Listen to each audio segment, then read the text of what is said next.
Well, hello. I'm the Cinema Shrink. I see you've come back for another session. Well, today we have quite the interesting case study.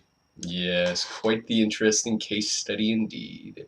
But before we go any further, I must warn you, you will be seeing very graphic images, heart-stopping action, mindless explosions, sensual women, evil plot twists that'll make you... Oh, who are we kidding? It's a bunch of junk floating around space for damn near 3 hours. 2001 Space Odyssey, everybody! This movie has long been hailed as one of the most influential and meaningful films in the history of cinema. Directed by one of the most influential and meaningful directors in the history of cinema, Stanley Kubrick. The film starts off in the story of the dawn of man. And, as you can imagine, not a whole lot happens.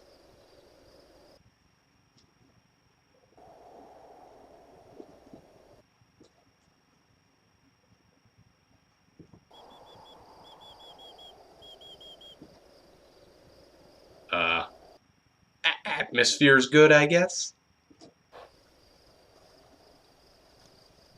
The Homo sapiens run around, squawk at each other, and live in fear of their dangerous world. Seems like something you can establish in about 5 to 10 minutes, right? Well, in typical Kubrick fashion, let's take 25 minutes! Ugh, this is gonna be a long one, isn't it?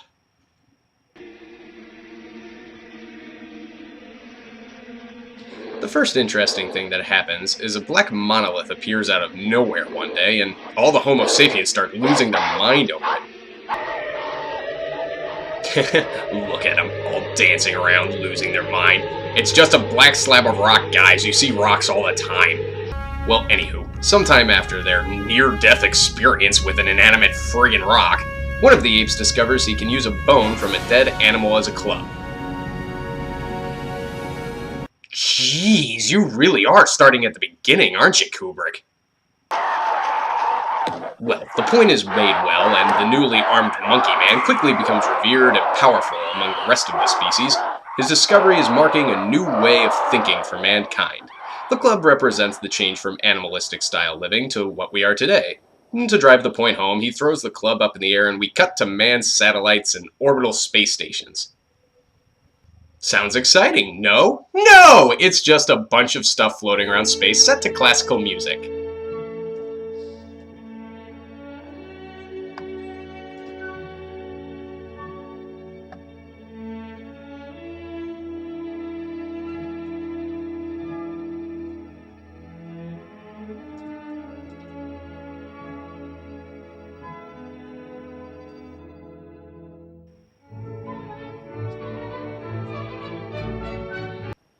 In this future, a man is traveling to a manned space station on the moon in order to investigate something that the dialogue keeps shrouded in mystery.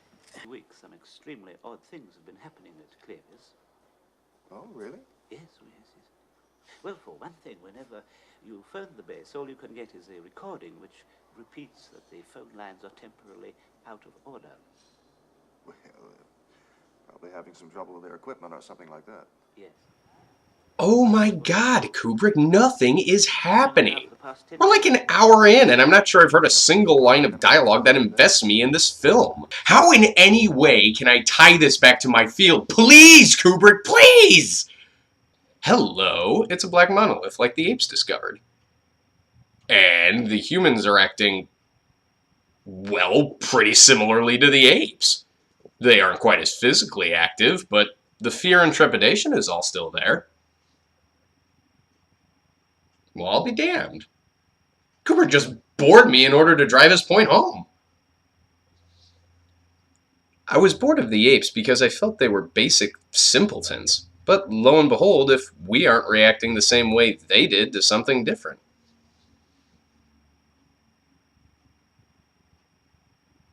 I've got my eye on you, Kubrick, you sneaky bastard. Actually, in terms of psychology, Kubrick might actually be using a technique most people refer to as misdirection. While in psychology, misdirection can be deliberate or unintentional by a client in an effort to avoid confronting certain issues. But in a more advanced sense, counselors can use misdirection to their advantage, much like Kubrick has just done. By dwelling on boring images, we're not only experiencing our feelings of boredom, but we even have enough time to understand why we're bored.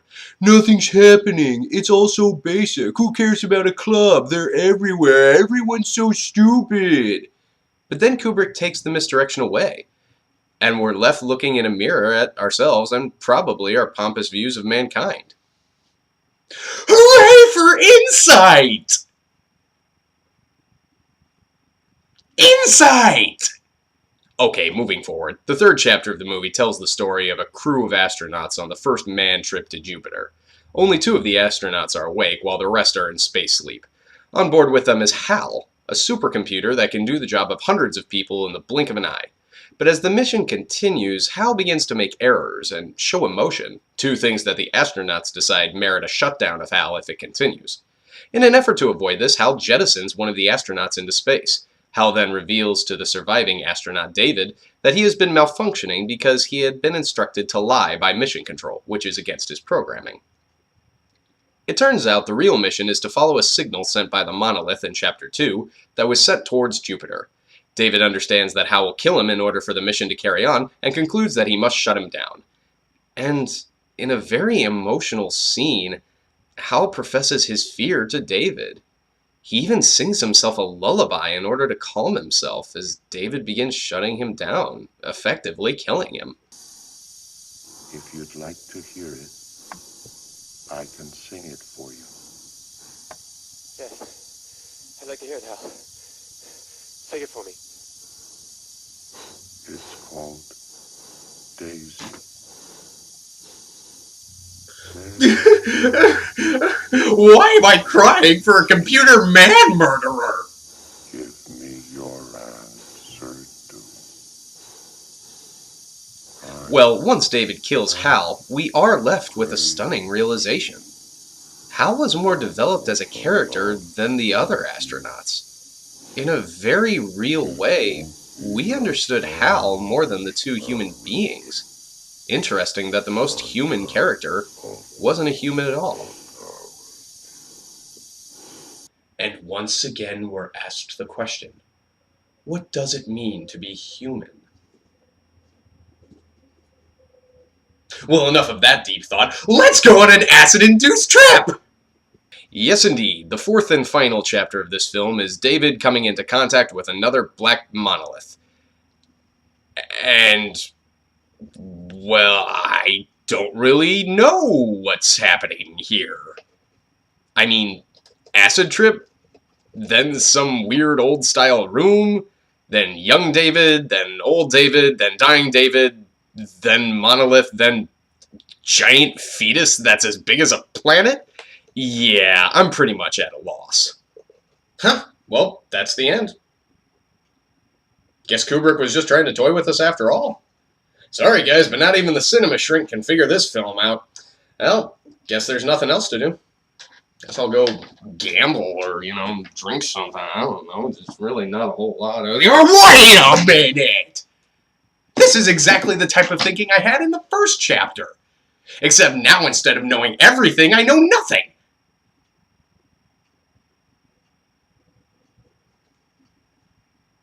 You did it again, didn't you, Kubrick? In my understanding of 2001: A Space Odyssey, the narrative is not really supposed to be the focus. Oh, it's important. But for me, it's more about the audience's reactions, mixed with the series of images we see on the screen. Kubrick is now dabbling in what we in psychology would define as existentialism. Existentialism tackles large topics, typically revolving around our mortality and inevitable death. If our time in existence is temporary, then what's the point? Why are we here? Does it mean anything? 2001 asks these questions in a very unique way. Let's look at some of the things we might have missed. How about the fact that every time humans encounter a monolith, an achievement in our species is created?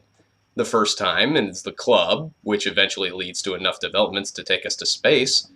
The second time, we end up creating a manned spacecraft that can go to Jupiter and artificial intelligence. The third time, well, we don't know. Much like the monkeys wouldn't know what they were seeing if they had viewed chapters 2 or 3. Wait a minute, I think I see a point emerging.